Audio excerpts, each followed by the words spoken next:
Good afternoon, good morning, or good evening to everybody, depending upon where you are joining us from in the world. My name is Kai Brand Jacobson. I'm part of the team with the Indeed project, engaging with the forum, and we're very glad to welcome you to our session 11, in the final round of sessions of the forum on designing evidence-based policy, how to use evidence to design local and national strategies and policies for PCE, de-radicalization, and crime prevention. I have the very great pleasure of being joined by three people that I deeply respect and admire, who will be the speakers in the session today. Asma Coach, who is a dedicated program manager at EFOS, specializing in issues of preventing radicalization and polarization, in addition to audits and methodologies. And her professional journey began with roles in international organizations, including the United Nations Office on Drugs and Crime and International Alert, a sister peace-building organization with the Romanian Peace Institute. Asma, it's wonderful to have you with us today. Thank you. Thanks, Asma.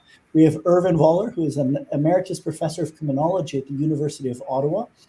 Irvin has written and published widely in the field. His new book, The Science and Secrets of Ending Violent Crime, shares what works and secrets he has learned to get government buy-in into smart ways to end violent crime. His trailblazing work in the 1980s got the United Nations General Assembly to recognize rights for victims, creating the Victim Magna Carta, and earned him multiple awards internationally. It shaped a 30-year career using evidence and best practice to persuade governments to end violence in crime-ridden cities across the world. And Dr. Anneli Portman, a senior specialist at the Finnish Institute for Health and Welfare. Anneli works in the RADIC project, which aims to increase the level of competency of the social and healthcare sector in Finland by offering online training courses in PVE and by creating a digital radicalization vulnerability assessment tool.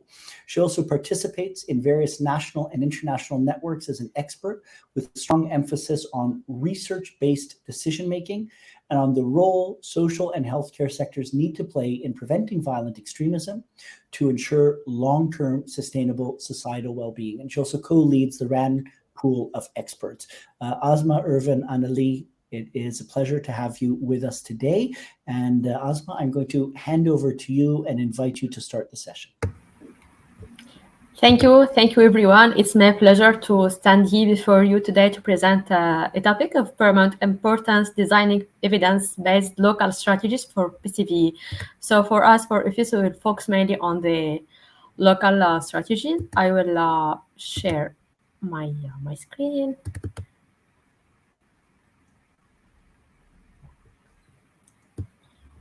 Right. So, just one moment for the, yes.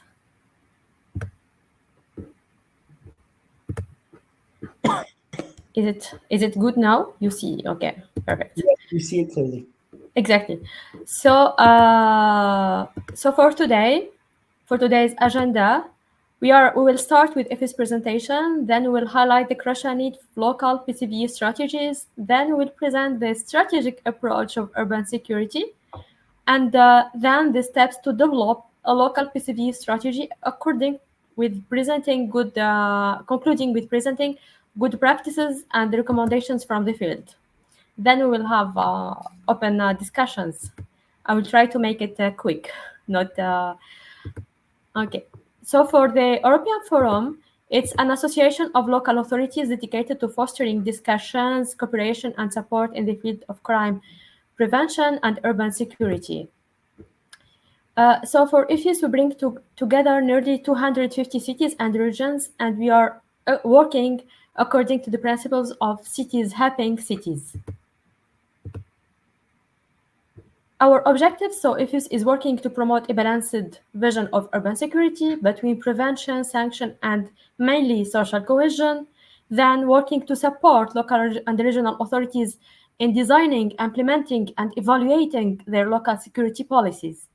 And we are also working to reinforce the role of local elected officials with a national and European governance.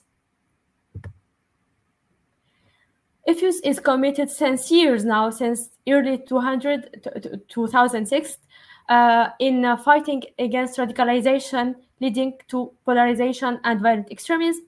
We started with a manifesto in 2006. Then we have some sort of, let's say, different announcement, such as Cities Against Terrorism, then different EU projects, starting with Liaise, then with ICOMIT now in 2022.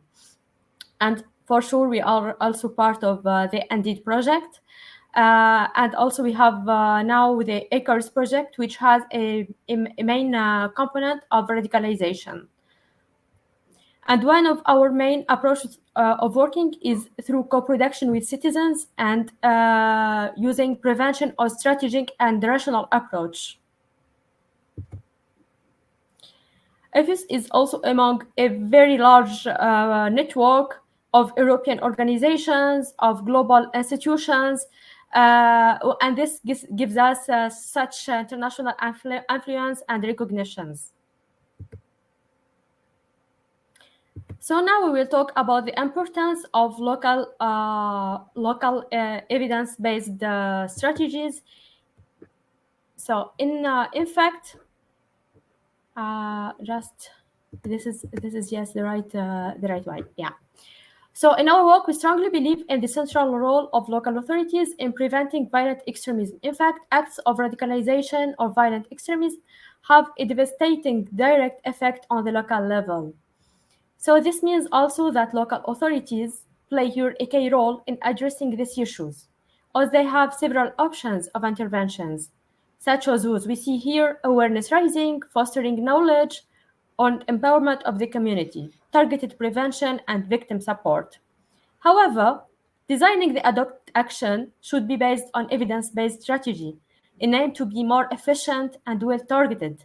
Thus, adopting evidence-based PCV strategies at the local level are necessary and should be at the heart of local and regional authorities' urban security agendas. And for that, we are working here with a strategic approach of IFUS, which is a result of more than 30 years of experience and implemented in several projects.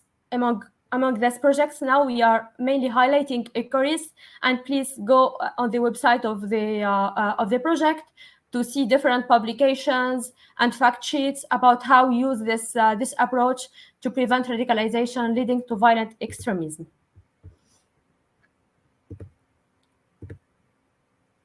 Yes.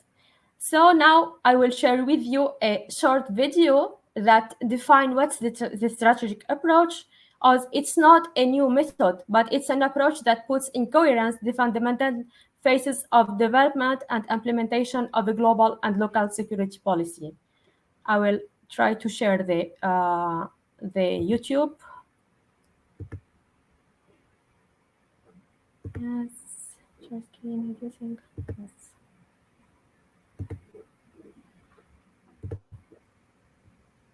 Strategic approach to urban security. You hear the sound of the video? IFUS promotes a strategic approach to urban security in order to ensure integrated and sustainable local policies. This approach is based on the analysis of crime and delinquency, as well as of perceived safety in a given territory. In order to be as objective as possible, it must rely on evidence and scientific knowledge. This approach requires strong political backing and the mobilization of all stakeholders through a steering committee, for example. This approach is made up of 3 phases. The audit phase entails in-depth exploration of a territory. The necessary information can be collected from existing data sources or by carrying out a series of surveys, inquiries, or interviews. The audit must take into account all members of the population, notably those who are vulnerable or marginalized. The strategy phase is a decision-making stage where priorities are defined based on the results of the audit. This strategy is developed by the political institutions in conjunction with the steering committee. A public consultation can be used to provide democratic validation of this strategy. The action phase develops activities and further strengthens existing schemes according to the previously defined priorities. Local authorities can rely on EFUS to provide them with inspiration in the form of existing practices from other cities. In each of these phases, the participation of citizens contributes to maintaining their engagement in and commitment to the activities. Continuous evaluation allows each phase of the process to be improved. This strategic approach allows for the establishment of long-term policies and effective actions, ensuring improved urban security. To put this approach into practice, please consult Methods and Tools for a Strategic Approach to Urban Security.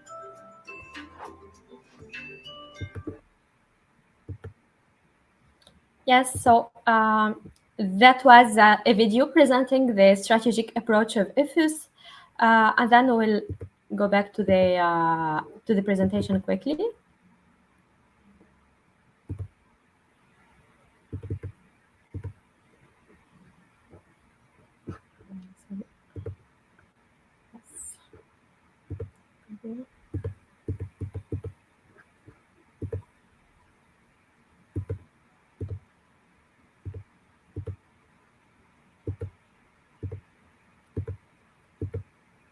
Yes, exactly. So in the strategic approach, we were talking about these three components, three main phases, which are the audit that gave us learning about the elements of the local security situation. And we have then the strategy, which is translating the findings of this audit into goals and objectives. And then we'll have the actions, fleshing out an action plan and guaranteeing its efficient implementation. The three elements should always be implicated with two other conditions, which are the evaluation and then the mobilization and participation. And here we are talking about the mobilization of local communities, but also the political mobilization, the institutional support, as nothing can be done without the political mobilization. And we will explain that in the next slides. So here it's highly important to see and to talk about how we can build an evidence, and through the evidence we'll have an evidence-based strategy on PCVE. So for that, the steps are first, we need to appreciate the context. What does this mean? This means to draw a broad picture of crime and contributory factors using data that's already available and accessible. It does not need to involve an in-depth analysis, but requires sufficient information to enable problems to be identified and their seriousness to be assessed. The components of this first step compile qualitative and quantitative data, official sources such as demographic data, policy statistics, or victimization surveys, as well as secondary and complementary data. The second step consists of understanding the priorities, as all not problems can be addressed at once, whether because of limited resources or political will. A set of priority will guide the strategy that will be elaborated at the end of the audit. Priorities can be formulated in different ways: individual emphasis, specific locations, or certain population groups or risk factors of radicalizations. The third step is about exploring, as once priority areas have been identified jointly with the steering committee on the relevant associated stakeholders, the audit team or the working groups potentially established in the second step can start to explore priority further. Then, the fourth step is about inspecting, analyzing, and interpreting, as a local PVE strategy is a key document of strategic approach to urban security.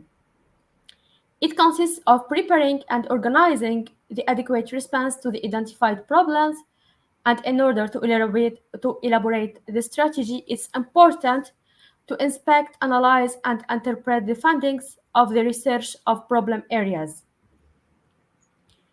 As the strategy phase is a decision-making stage where priorities are defined on the basis of the audit results. The final step of this process is to transfer the strategy into an evidence-based action plan. And this action plan does not only include all planned activities and actions decided up in the previous stage, but it also includes, let's say, the process, the timeline, the procedures and means and the roles of each stakeholders.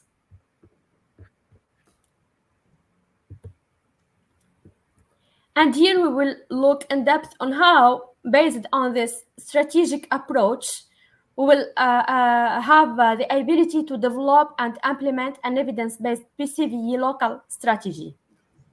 So the strategic approach is such as the general framework, and based on its principles and steps, we will have different other mini steps for developing an evidence-based PCVE strategy. First of all, we need to have the political mobilization, let's say the political support, as nothing may be established without a strong political and institutional support.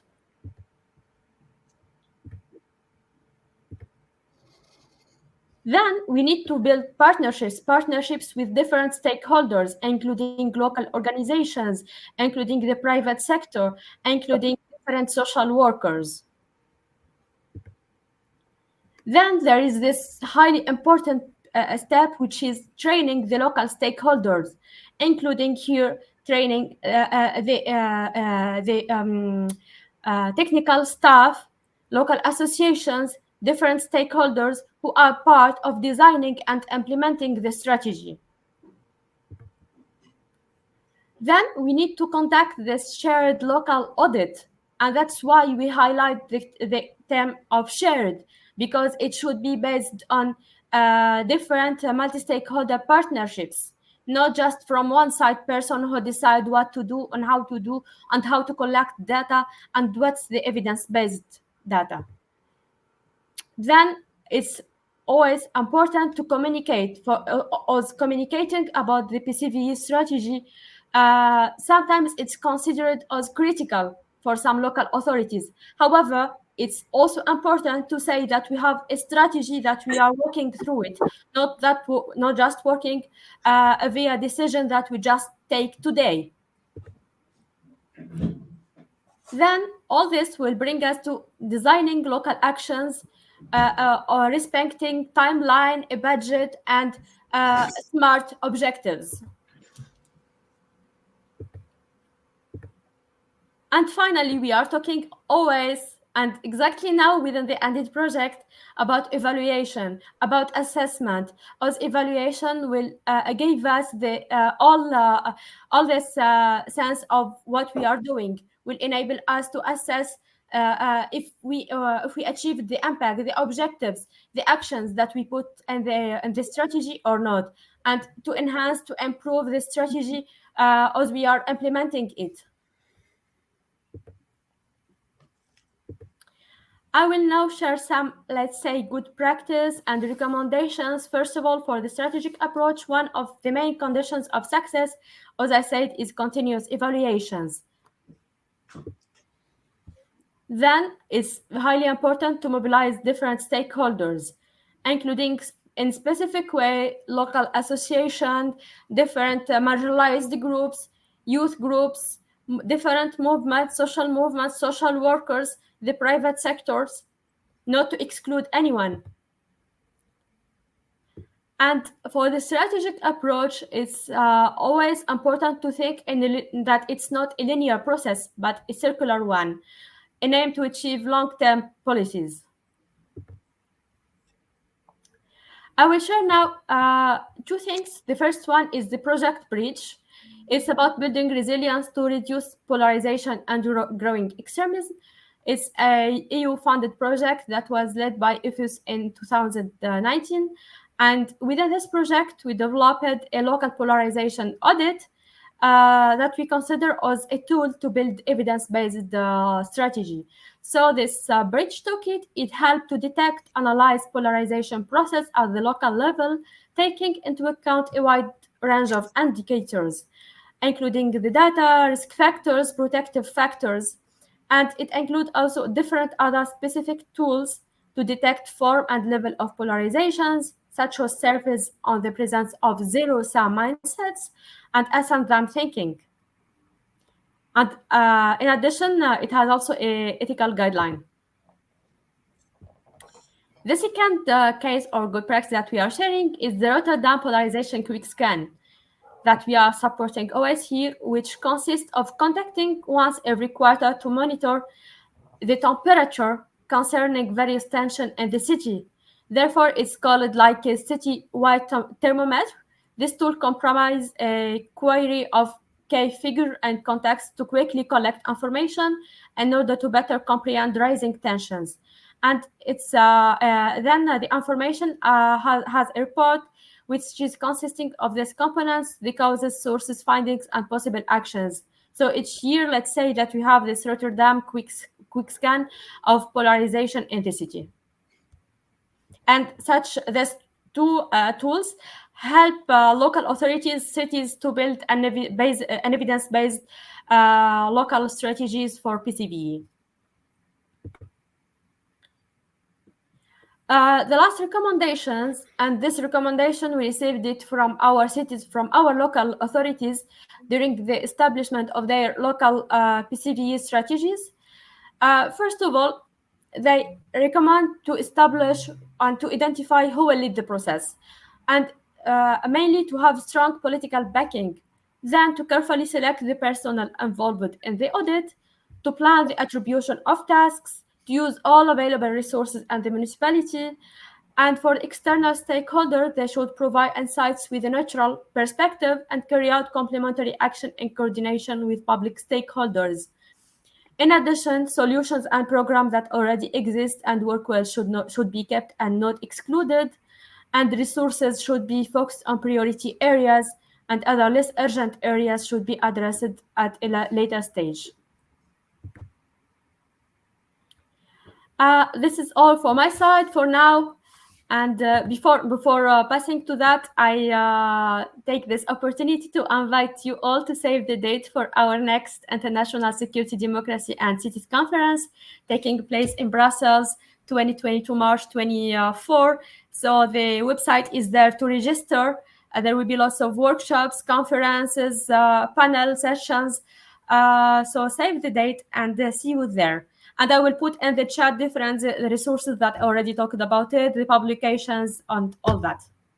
Thank you. Thank you so much, Asma, for that very comprehensive presentation and taking us through step by step the systematic approach that EFOS takes together with partner cities to develop evidence-based approaches and policies. Much appreciated. Also, to remind everyone, we will be putting together a collection of all of the resources presented in all of the different sessions and shared with us by speakers and organizations, and those will be shared with you after the completion of the forum. I would like to turn now from Asma's presentation to Ervin Waller. And I believe, Ervin, you would like for us to share a short video first before we go into the presentation. Is that correct? Yes, go for the video. All right. Asma, if you can help us to share that, that'd be wonderful. Thank you.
Great.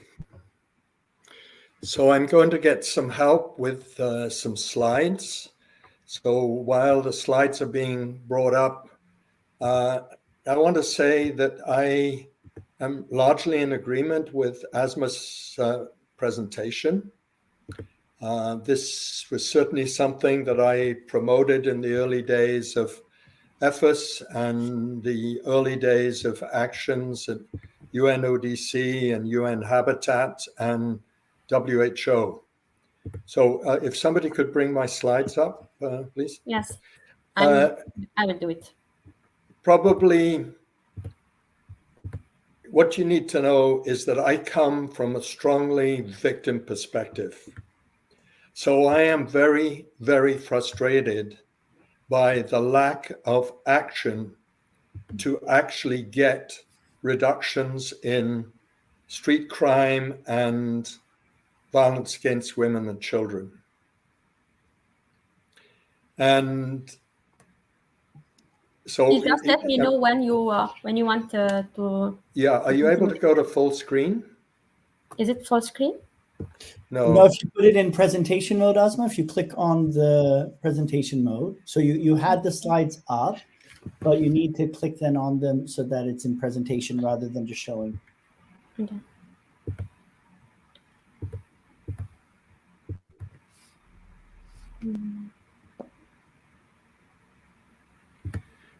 Now? There we go. Perfect. So I'm going to talk to reducing homicide, street violence, violence against women and children by 50% before 2030. The UN, that means every government across the world in 2015 agreed to some goals. And in 5.2, they agreed to stopping violence against women and girls, and in 16.1 to reducing homicides and street violence, and 16.2 to reducing violence against children. And at the recent meeting at the UN, they felt they hadn't made much progress on the SDGs in general, and this is also true of these particular goals. And we have, EFAS has existed for 30 years now, and we've had an International Center for Prevention of Crime. We've had various decisions by UNODC, by UN Habitat, by WHO. But where we are today is there's still 500,000 victims of homicide across the world. There are more than 25 million women who will be raped this year. And there are around 1 billion children who will be victims of violence. This, in my view, is outrageous.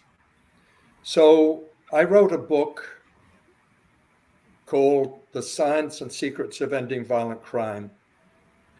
The science basically says we have proven solutions. Asma didn't talk about these proven solutions, but I've done for that book an encyclopedic analysis of a range of clearinghouses that have proven solutions in them. The American one is called Crime Solutions. WHO has one on violence. The Interdevelopment Bank now has one in Spanish and Portuguese. But there are also task forces. For instance, the UK had a commission on reducing youth violence. So I put all this together and was able to identify a consensus across these clearinghouses of things that were proven to work. And many of those things did 50% better within a few years than what is the dominant policy of governments today.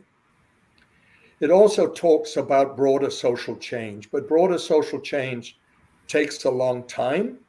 It is important. Chicago has 10 times the number, if you can just go back, Chicago has 10 times the number of homicides of Toronto. Chicago has 2.5 times the number of police and about 6 times the level of incarceration. So why does Toronto despite this low presence of police and low presence of incarceration, have lower violence rates. Well, some would say it's guns, but others would say it's social welfare. And in fact, the two go together, because you buy a gun if you can't feed yourself or your family. The second thing the book did was it looked at the essentials for implementing proven solutions. And Asna did a very impressive job of explaining the EFAS policies, and those are largely consistent with the international agreements by the UN Office of Drugs and Crime, or WHO, or UN Habitat. But Asna talked about learning from cities that succeed. And I'm actually quite nervous about learning from cities that don't succeed. And the vast majority of cities don't succeed. They may succeed in doing things, but they don't succeed in large reductions. And I'm going to talk briefly about Bogota, Glasgow, Palmyra, and others. It also talks about the importance of sustained investment. Too many of the things that are done to try and reduce violence are projects, and you need sustained and adequate investment. Now, the secrets of making this happen are actually training the officials who work for the policymakers, coming up with tools that measure progress and measure outcomes, and making the case for saving lives. That's what all this is about. And we also need to talk about other results. In Latin America, middle-income countries, and the same would be true of South Africa and other very high violence countries, one of the main reasons you need to reduce violence is that you generate GDP. And that is little understood. And this can be motivating because it takes us away from, well, should we have more police and more prisons, or should we provide more welfare services? Next. So we have 50 years of scientific knowledge. If you look at this knowledge, some of the things that are shown to work are outreach to young men who are vulnerable to violence. This includes those who go to hospital emergency rooms. It's a critical time to help them. We have to change community norms, particularly if we're going to reduce gender-based violence. This requires stuff in schools, stuff in universities, and stuff in the community. We need to do more to help people control their reaction to violence. And yes, we also need to do mentoring and employment. Next. So if the world leaders would focus on prevention now, and not just saying, well, we're doing some of the right things, but really focusing on getting outcomes like saving lives, stopping violence, protecting women, they would also be investing in the futures of young people. And in many countries in Latin America, South Africa, and so on, they would be increasing GDP and also rule of law. So there are lots of reasons to do this that aren't just about crime. Next. So to get on track, we need world leaders to redirect investment now to using proven examples, to using those guidelines that are similar to what Asna talked about, and learning from city success stories. We also need to talk more about accelerators. This is a UN word, and accelerators are basically things like training, so that those planners are available to do the things that need to be done, that we do more awareness of what actually works, that we do more to share real success stories. So next. So intergovernmental organizations need to be part of this. They need to invest in violence prevention because it's good for development, increases GDP. They need to provide safety monitor tools, and these are assessing whether you're really doing what Asna talked about, but importantly, whether you are actually looking at the things that have been proven to work and whether you're actually training people to do that. She had a 3-point circle to do that, but also teaching them how to use not just police data, because it doesn't give you the whole picture. Using hospital data, it's well known to be a key way to reduce violence. And using surveys, there's no other way of getting at violence against women unless you do surveys. And people are doing these surveys in the US and not using them. And they're doing them in countries like Tanzania and wanting to use them, but they don't have the money to do the things that they need to. And yes, fostering exchanges to share successes, real successes. Next. So governments need to have a focus on long-term causes of violence. Yeah, they need to tackle the risk factors, which is where you get the short-term reductions. And they need to raise awareness about what is effective and really challenge the view that more police and more prisons are the only solution. They're not, and they're usually not very effective unless you go to very extreme totalitarian regimes. Next. So cities must do more to focus on those risk factors. I would like to see that added to the previous presentation, but they do need adequate and sustained funding from other orders of government. They can't do it on their own. Next. And yes, we need to continue the root causes, social equity, but not expect miracles before 2030. We need to do those things, but they take a long time and they're expensive. The interesting thing about targeting risk factors is that you can do this in the short term and have real reductions and real increases in GDP and real return to democracy for many of those Latin American countries, Mexico included. Next. So accelerators, these were talked about in the video. We need to raise awareness to decision makers. We live in the social media age. We can do a lot more on social media. We can do a lot more to collaborate with victim groups who want reductions. They have a ready audience. They want to promote things that prevent, and we can be helpful in sharing that.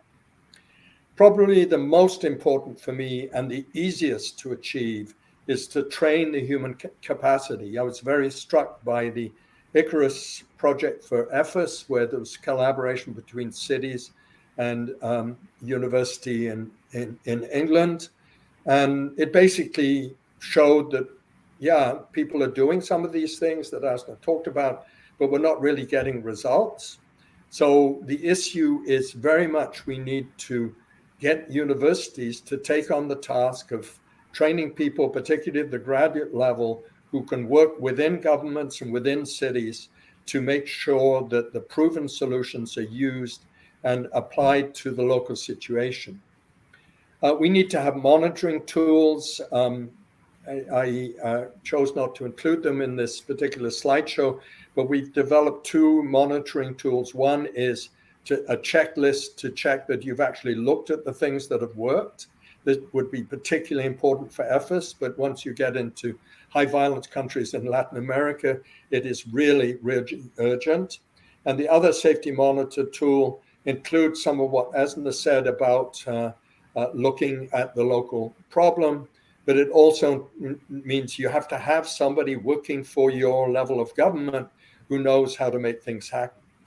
We need to multiply success stories. I often talk about Bogota in the 1990s, a 50% reduction in homicides over a 10-year period because they set up a unit to do the analysis that Asna talked about, and then that got the actions implemented and they showed results. If you show results, you will get reelected, and that's what happened in Bogota. One of the things they did was helping people in hospital emergency rooms. They reduced alcohol, and they did some other things. But Bogota inspired Glasgow, a 50% reduction within 3 years. You have Palmyra near Medellin, 50% reduction in 3 years, and you have other examples. But these cities' successes are real reductions. So we need to get people to look at those success stories and learn from them.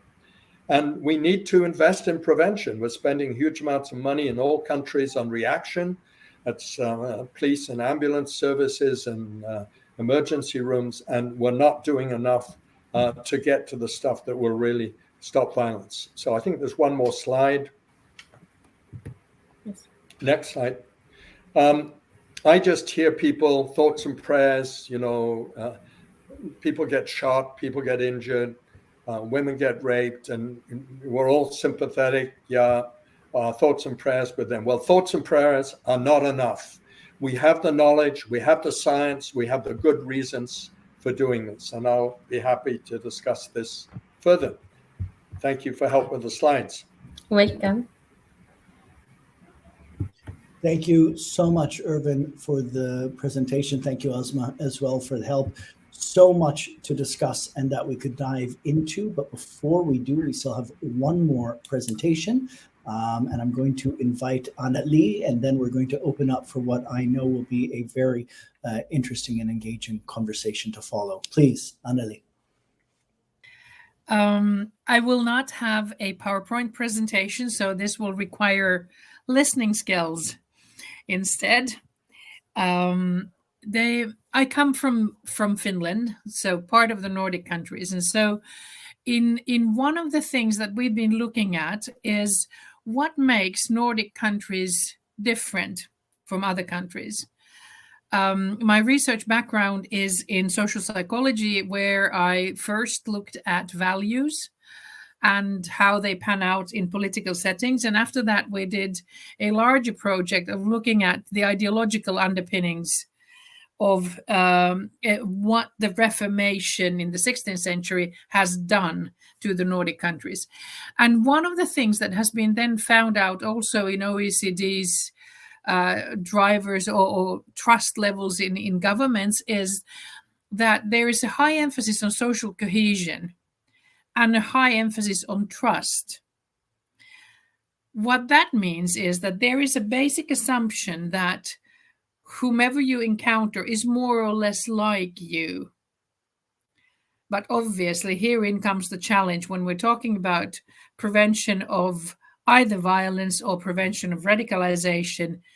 There is something that of a breakdown that happens in the assumed trust and what happens then.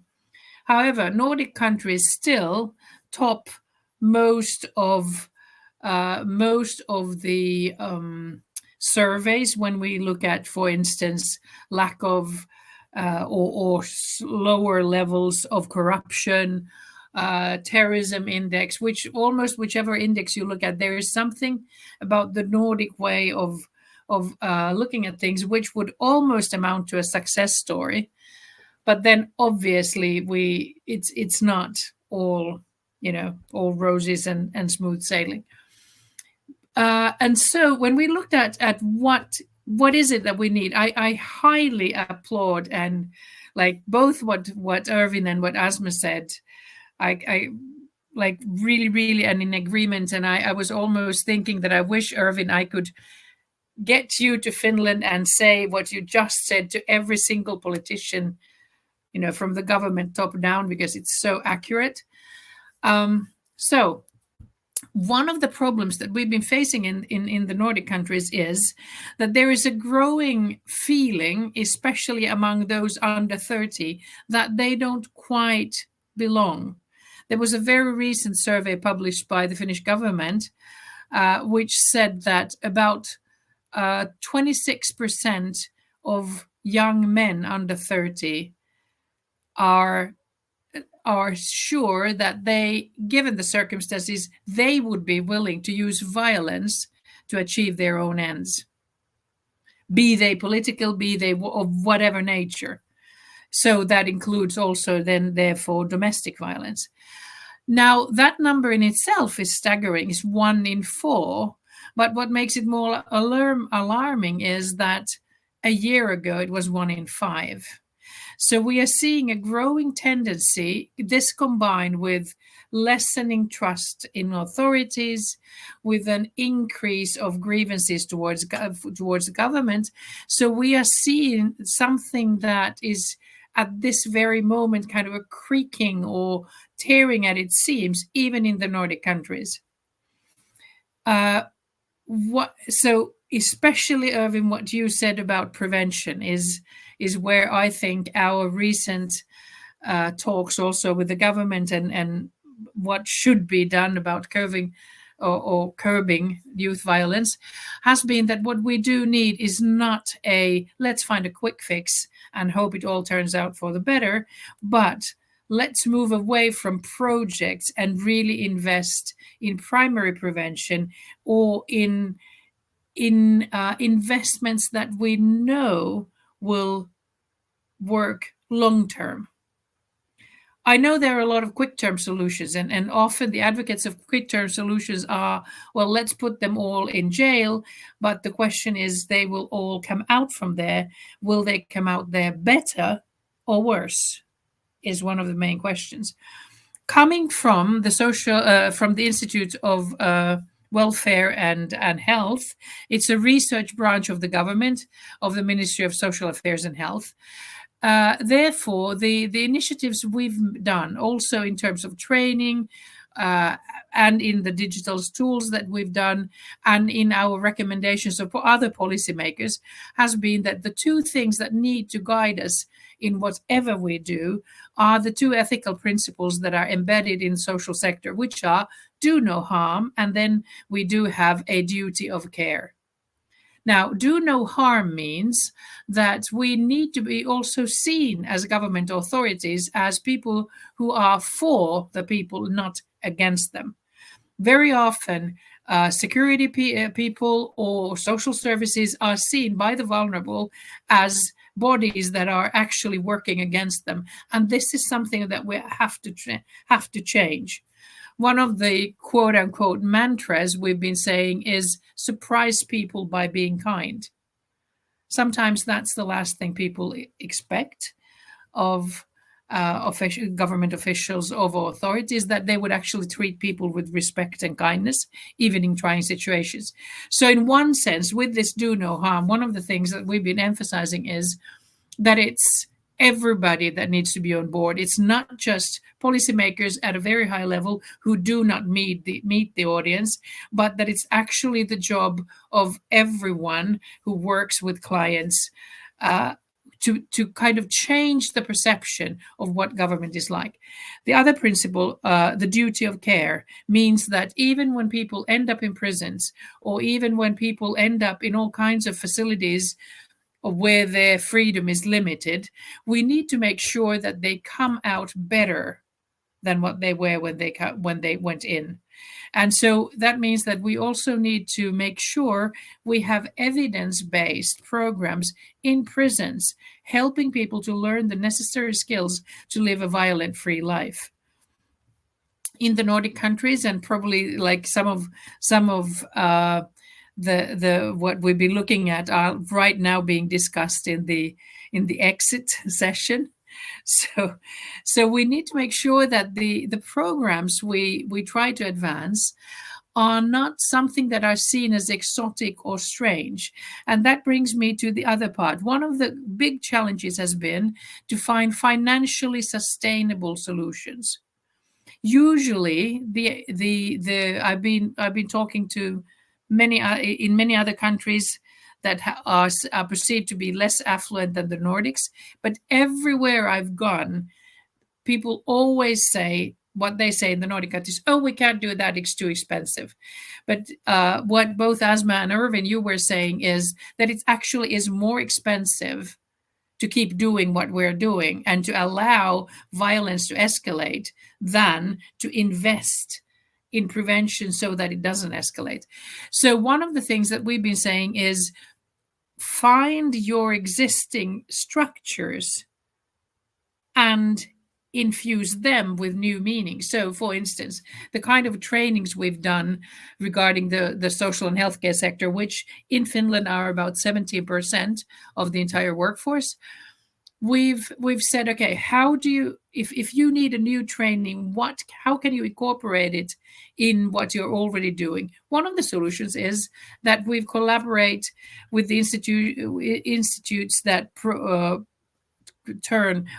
train either universities or other training facilities, nurses or social care and healthcare workers, so that it becomes part of their already original training.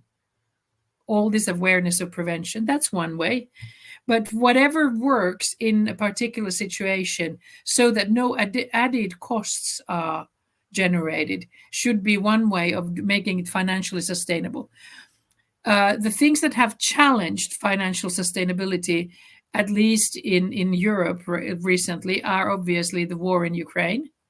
So that a lot of national budgets have been turned, or the emphasis of them is also looking at possibly spending on defense or upgrading the defense resources, financial resources.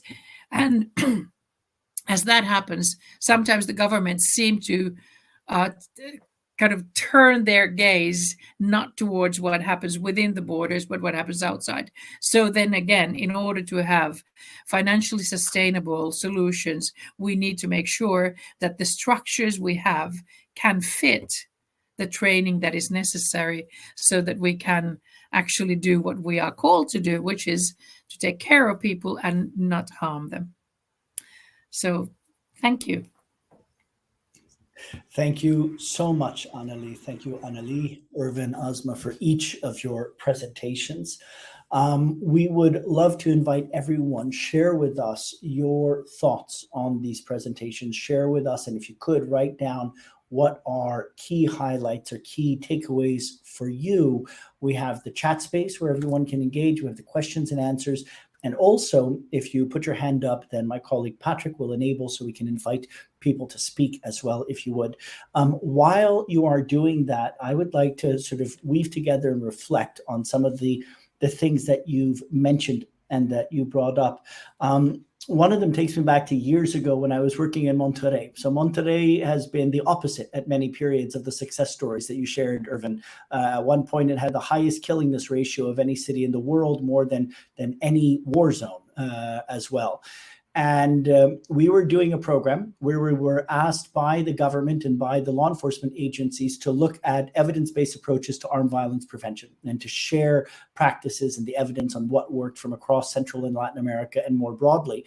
And the session took place, it started at 1 p.m, and some of the participants were just a few minutes late. And when they arrived, there was 2 fewer in the group than they were supposed to be. And this was the special branch of the Mexican police for fighting the drug war. And the reason there were 2 fewer was that they had come directly from a gun battle with the Zeta cartel into the workshop. And 2 of the people that were supposed to be in the workshop that afternoon had been killed in that gun battle in the morning. This was the hard edge of the sword of the Mexican state for addressing drug crime and drug violence in Mexico. What the head of the unit spoke to was saying that they know what they're doing doesn't work. They know that not only does mano dura not work, but it makes the situation worse. And what he said is that their problem is that the politicians and the policymakers aren't giving them anything else or aren't choosing any other tools or approaches to use. Now, Annalie, you were speaking about the impact on social programs of the cost of the war in Ukraine. And you spoke about some of the models or the elements that made the Nordic experience, and to some extent you could look at in Toronto as well, in terms of certain degrees of social well-being, social coherence, and trust in citizens, in each other, in institutions. But part of what we're seeing is that these are the very dynamics and the very factors that are being eroded in many contexts. And we're now in a situation where the number of wars in the world has more than doubled over the last 10 years. And our investment in waging war is higher than at any point during the Cold War or at any point in the history of the existence of our species. So yes, we have evidence. Anyone who works in depth in peace building knows how we can use early warning systems, knows how we can use proven and effective tools to deal with conflicts effectively, unlike through war. But actually what we are seeing is, in some contexts, increases in social polarization, increases in the erosion of trust. When the riots happened in Paris back in 2005 or 6, I think it was, one of the mayors of one of the arrondissements in Paris was asked on CNN, how did this happen in one of the most famous and known cities in the world? And he said, if you want to know how it happened, over the last decade, we have ended more than 500 programs that did things like job retraining, helping people to have good livelihoods, many other things. They eroded the very fabrics that they knew were holding society together. So you're speaking about the evidence of what works. We have examples of where it has worked. We're in a moment where the global stressors and many of the underlying factors giving rise to violence and social tensions are increasing. And many policymakers' response is, in fact, the very things which make those worse rather than better. In the very opening of this forum, Tara Mannikin of the European Commission called upon us to be courageous and the need to really look at what we're doing in this field. And I'd like to ask your reflections on those points. These were brilliant presentations. They show us some of the pathways, the values we need to have, some of the things that can work. How do you hold that in this context of some of these broader dynamics and challenges? And what would you give to us as recommendations and suggestions for ways forward? Well, I'll take a shot at that. You covered a lot of ground. I think it's important to look at success stories despite what is going on elsewhere. So Bogota, you had a civil war going on, and in the city, they were able to bring violence down because they used a scientific analysis, a bit like Asna talked about. But I think it is important to note that they had a special unit, a violence reduction unit, who reported to the mayor, and they had public health analysis skills. So you didn't have to train them. They knew how to do an epidemiological analysis of the data on homicides in Bogota and then turn that into solutions. And they did turn them into solutions. And as I said, a 50% reduction over 10 years, but that's with 3 different mayors. How did they continue it, who had different philosophies? Well, the answer is the mothers of people who get killed do not like their sons killing or getting killed. And so mothers were mobilized to put pressure on the government to keep doing the things that were working. And they were demonstrating that they were working, that there were real reductions. And homicide, particularly if you're using coroner's reports, which is what they were using, are pretty reliable indicators to use. Now, if you look at Glasgow learned from Bogota. I was at the WHO meeting where the guy from Glasgow, a cop, by the way, a senior cop, said, well, I'm going to do Bogota. And he did. He set up a violence reduction unit. He brought in a public health analyst, a woman from McCluskey, and she did the analysis of all, where do these kids come from? Why are they doing this? How can we intervene? And there was pressure to keep this action going. There were they didn't eliminate poverty in 3 years. Scotland may have improved poverty, but it took 20 or 30 years. So without changing those social inequity things, they got success. And you now have the British government underfunding replications of Glasgow, including the City of London, with a mayor who was elected in 2019 on a basically smart on crime agenda. And he's doing the things that Asna talked about. He has a group, a violence reduction unit headed by a city councillor, doing some of those things. they're not using as much of the evidence as I would like to see, and they're not measuring as much of the results as I would like to see, but they're also doing an annual conference to learn from them. If you go back to Latin America, Palmira is the example I used because it was a short-term reduction. Medellin took 30 years. And there are other examples in Latin America where you've had a mayor who his commitment was to reduce violence, and without necessarily knowing the evidence, he was doing the planning that Asna talked about. In addition, he was looking at what had been proven, and they were looking at results. Now, I have to say just a little thing about Canada. So we're at a very interesting stage. We have a new mayor in Toronto who just after a woman was shot in Crossfire, she said, I'm sorry, how all the right things, that condolences, all that. And then she said, we've got to expand the use of proven solutions. We've got to track results, and we've got to be inspired by Glasgow. And for me, I don't want to be critical, but I live my life on being positively critical.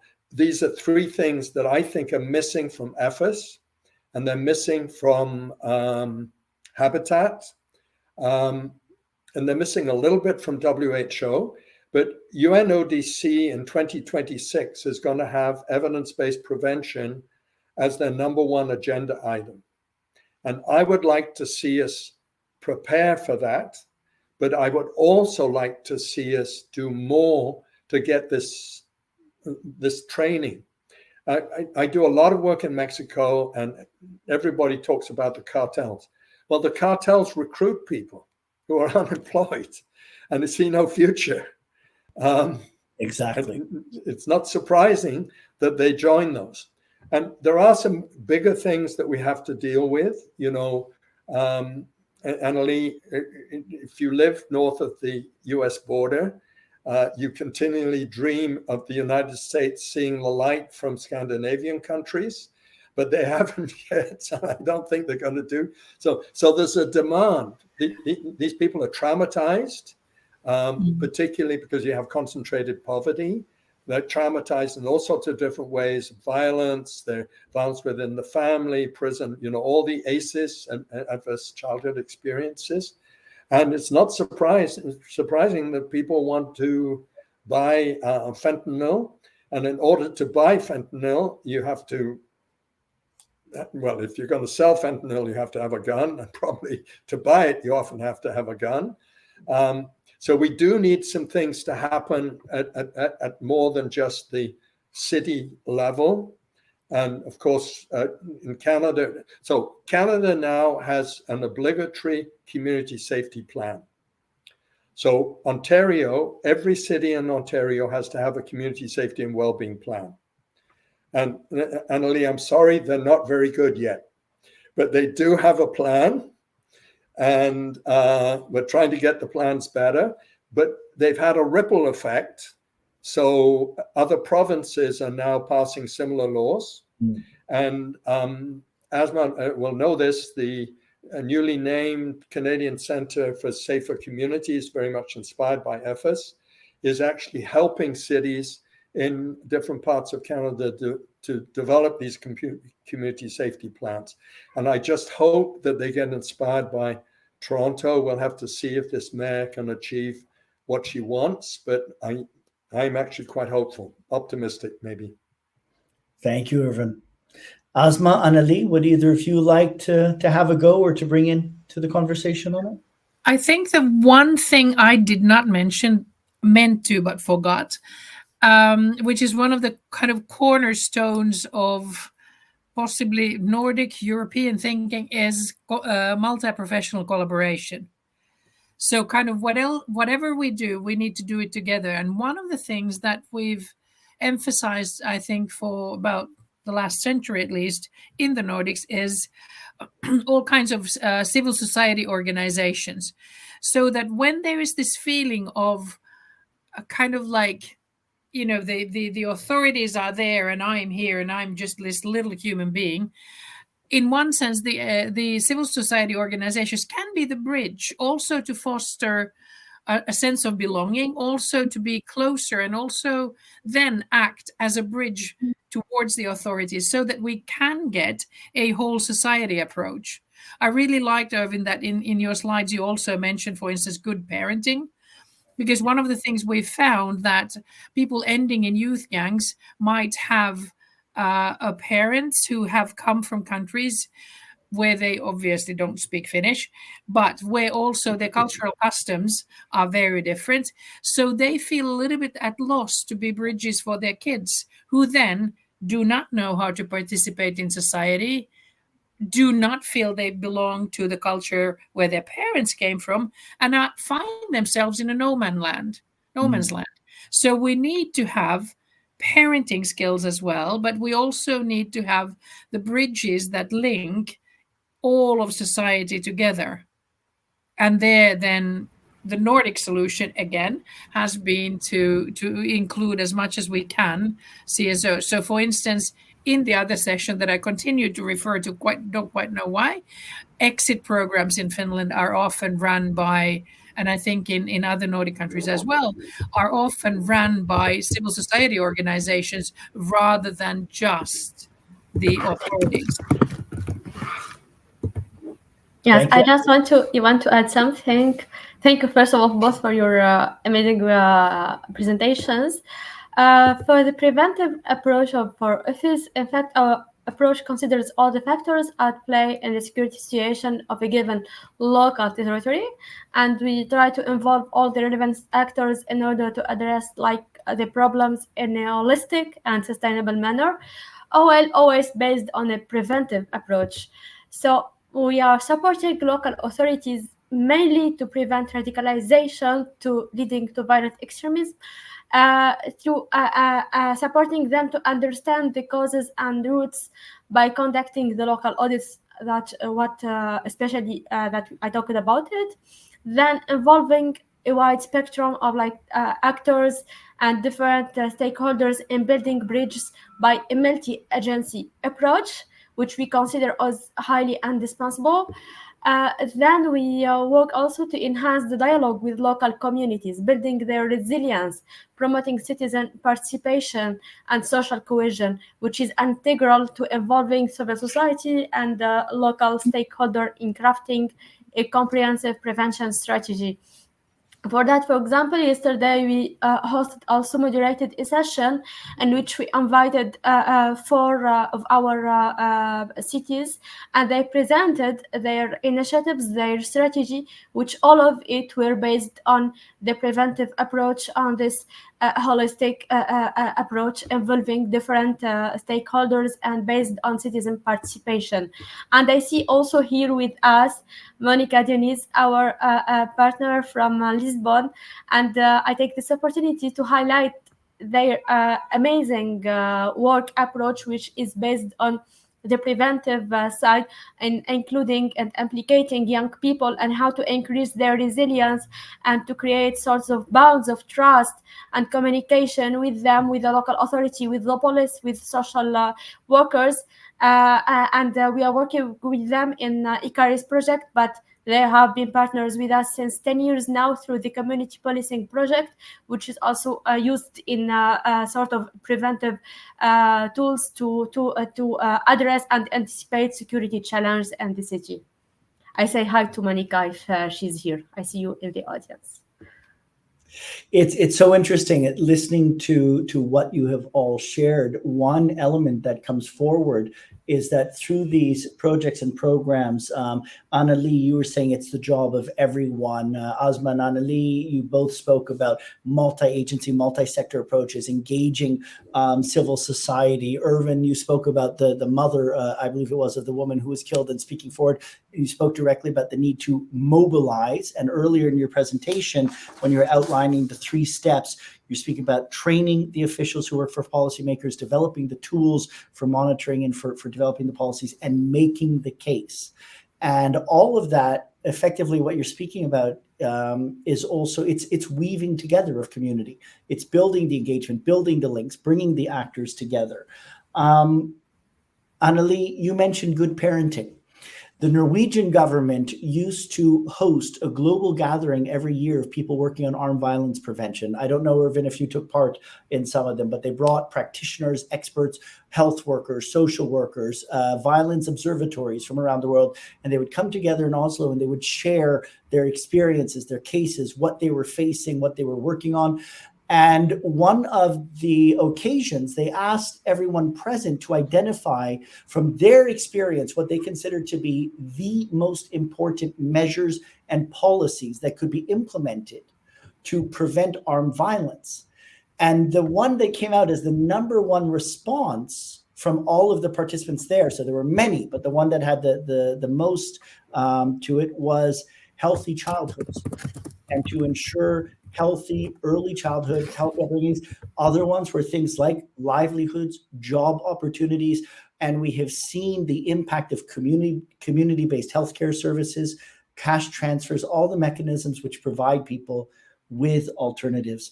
You were speaking, Irvin, about Bogota in the midst of the war. One thing that many people didn't see internationally was 86% of those that were being killed in Colombia at the height of the war were being killed from armed violence, not from the war itself. We have only a few minutes remaining, or about 10 minutes altogether in the session. And there are some final questions I'd like to ask everyone. But before that, we have some questions also coming from participants. And one of them has been asking about the role and the impact of the spread of radicalizing misinformation and malinformation on social media, here cited especially TikTok amongst target communities, and how this presents a challenge to the prevention tools we have at hand. How do we address this impact of radicalization, hate messages, polarizing dynamics coming over social media? And I would also perhaps complement that with what we're seeing not only on social media, but in mainstream politics, that in many countries. I remember, Annalie, three of my favorite researchers who are in Finland working on PCVE education.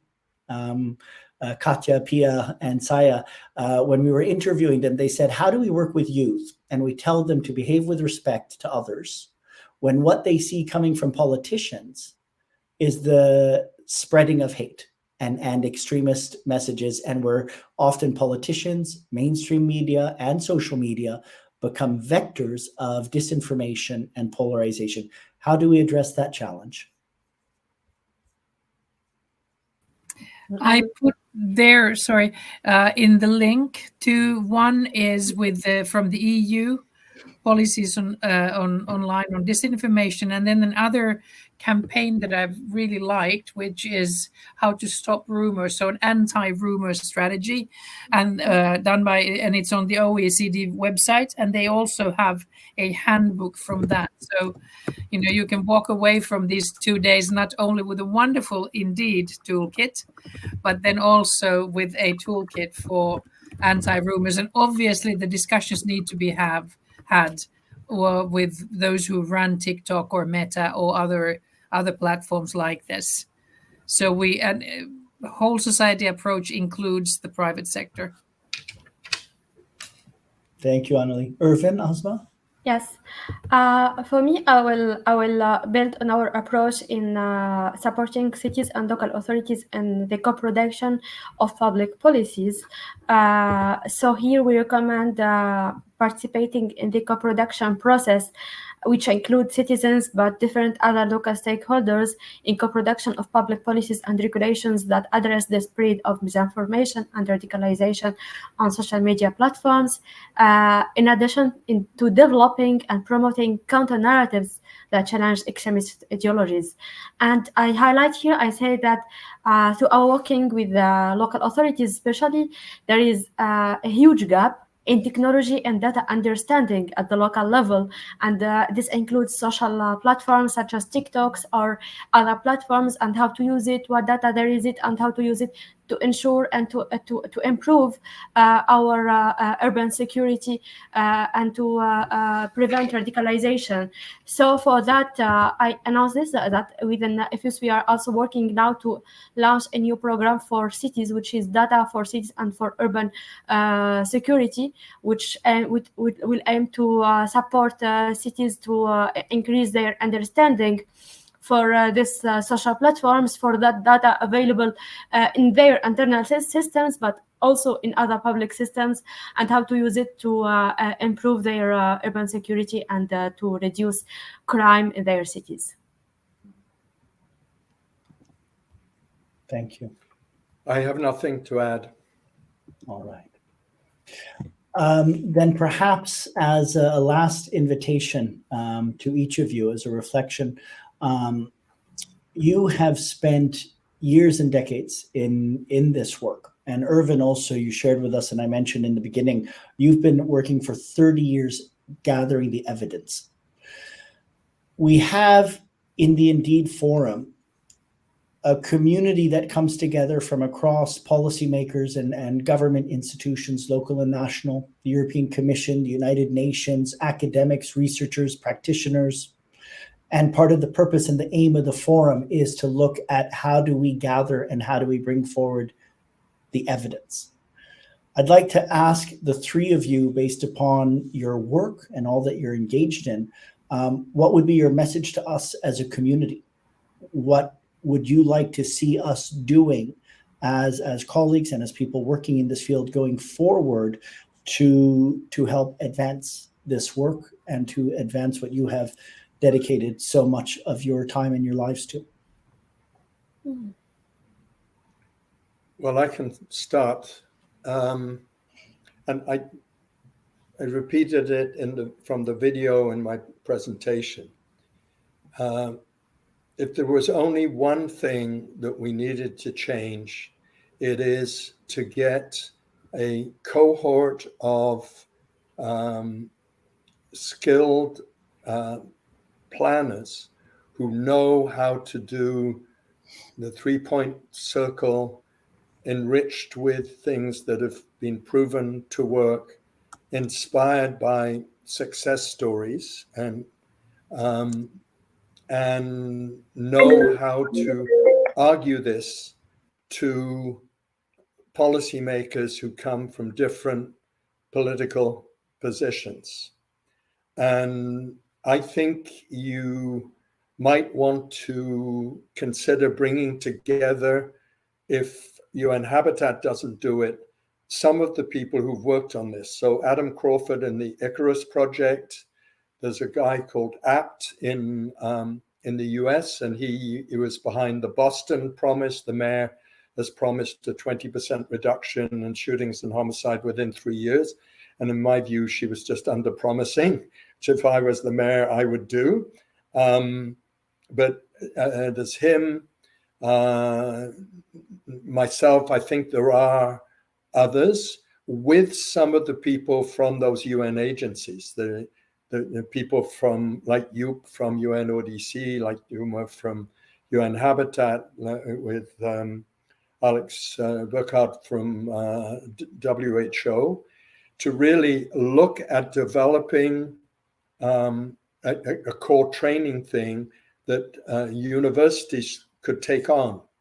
I'm part of a network of Mexican criminology institutes that actually is across Latin America, and I'm trying to get them to set up a core course on this. It is so needed, but you know, I'm 80 next year. I don't have time to develop this course, so we need to get younger people like Adam, like Apt, who can develop a course that a university could take on, like governments who have a problem with violence or serious crime could take on, and particularly for Latin America and South Africa. I worked for Mandela, and I mean, it's just so sad to see that they were on the right track, and then Becky came in and handed it all back to the police. Now the police think they can solve it. Well, they just can't. And this is a huge number of lives, and you should be doing it around the SDGs. We can achieve those SDGs on violence. And doing the training is not a big budget item. We're not talking about a gazillion euros or dollars, but we are talking money, but not the sort of money that every government increases its police department by every year, even in Scandinavian countries.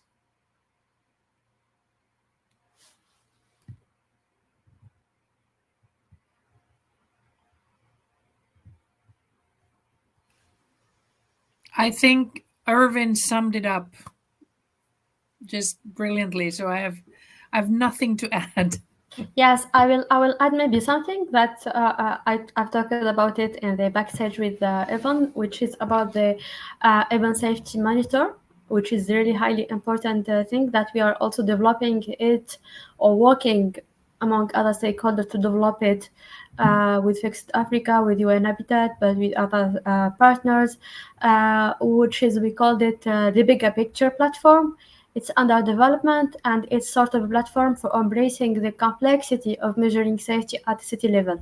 So this platform will contain Urban Safety Monitor, which is a set of 15 indicators which take into account all the dimensions of safety which can and should be measured by cities from our perspective.